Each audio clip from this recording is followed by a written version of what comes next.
Israel ১৩ June থেকে ইরানে ব্যাপক বিমান হামলা চালাচ্ছে, যার মধ্যে F-35 জেট ব্যবহার করে ইরানের বিমান প্রতিরক্ষা ব্যবস্থা ও সামরিক স্থাপনাগুলোতে আঘাত হানা হয়েছে। ইরানও পাল্টা হামলা হিসেবে ইসরায়েলে শতাধিক ক্ষেপণাস্ত্র নিক্ষেপ করে। এদিকে ইরানের আকাশসীমায় পূর্ণ নিয়ন্ত্রণ ও দেশটির সর্বোচ্চ ধর্মীয় নেতা আয়াতুল্লাহ খামেনির অবস্থান শনাক্ত করার দাবি করেছেন মার্কিন প্রেসিডেন্ট ডোনাল্ড ট্রাম্প। ১৭ জুন আল জাজিরার এক প্রতিবেদনে এ তথ্য জানানো হয়েছে।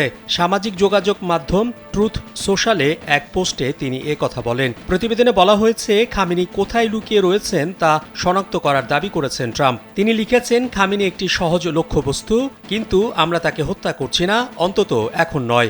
আর এটা ওইটা না, কাপড় ধোয়ার একটাই সলিউশন, চাকা অল ইন ওয়ান।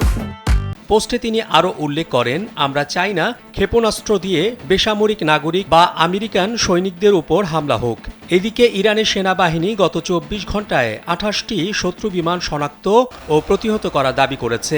এর মধ্যে একটি ছিল গুপ্তচর ড্রোন, যা সংবেদনশীল স্থাপনা থেকে তথ্য সংগ্রহের চেষ্টা করছিল, এমন খবর প্রকাশ করেছে আল জাজিরা। প্রতিবেদন অনুযায়ী ইরানের সামরিক বাহিনী আগেও দাবি করেছিল তারা ইসরায়েলের একাধিক F-35 ফাইটার জেট এবং অন্যান্য ড্রোন ভূপাতিত করেছে। অন্যদিকে ইসরায়েল এই দাবিগুলোকে মিথ্যা ও প্রচারণামূলক বলে উড়িয়ে দিয়েছে।